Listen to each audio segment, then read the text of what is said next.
Buwis buhay ang Philippine Coast Guard BRT Cabra. Hinarang kasi ng PCG ang tangka na namang pagpasok ng China sa dagat ng Zambales.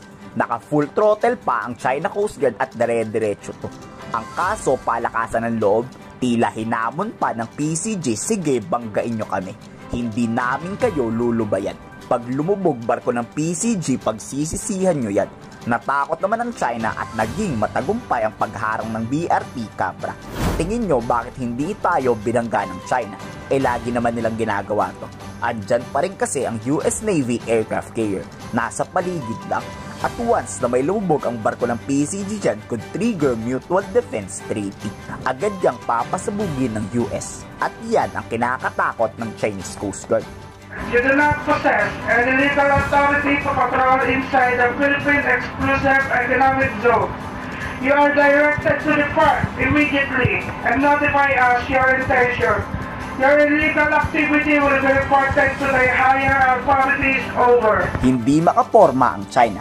Kahit si Mao Ning hindi makapag-utos na sige pagbabanggain nyo ang Pilipinas. Pag nandyan kasi ang Amerika, mga duwag ang mga yan. Hindi rin makapag-water cannon. Dapat tayo naman ang mag-water cannon Ano sa palagay nyo?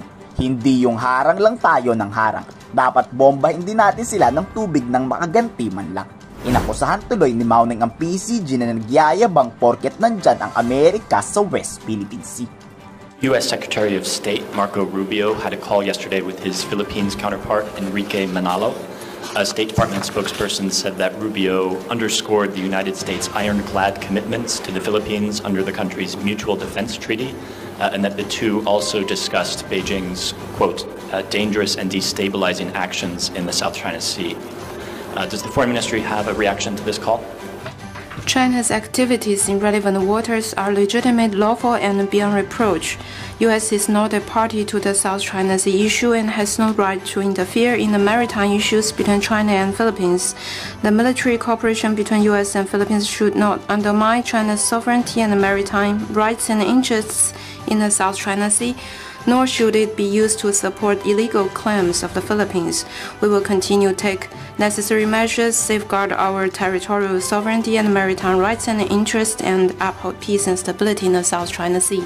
Ang nakakagulat pa dito kay Mao Ning, itinanggi ng Chinese Foreign Ministry inutusan nila itong naarestong Chinese spy. Gawa-gawa lang daw ng Pilipinas ang kwentong pinadala to ng China. Nababaliw na ata talaga tong si Mao Ning. Kumanta na nga tong spy. Sabi niya, isa siya sa People's Liberation Army. Ibig sabihin, militar talaga ng China. Chinese technology rin yung mga gamit. Huli na nga sa akto ang Chinese spy na nagtitik-tik, itinatanggi nyo pa. 中国公民遵守当地的法律法规，我们敦促菲方以事实为依据，停止捕风捉影、炒作所谓中国间谍，切实保障在菲律宾中国公民的合法权益。 3 linggo na nga ang pakialamero tong China sa West Philippine Sea. Hanggang ngayon naduduwag pa rin mapagpanggaan. Hindi kasi inaalisan ng Amerika Kayo, sa tingin nyo may lakas pa rin ba ng loob ang Chinese Coast Guard na mangbangga at mag-water cannon? Oo siguro, pag wala ng Amerika. I-komento sa baba ang inyong saloobin.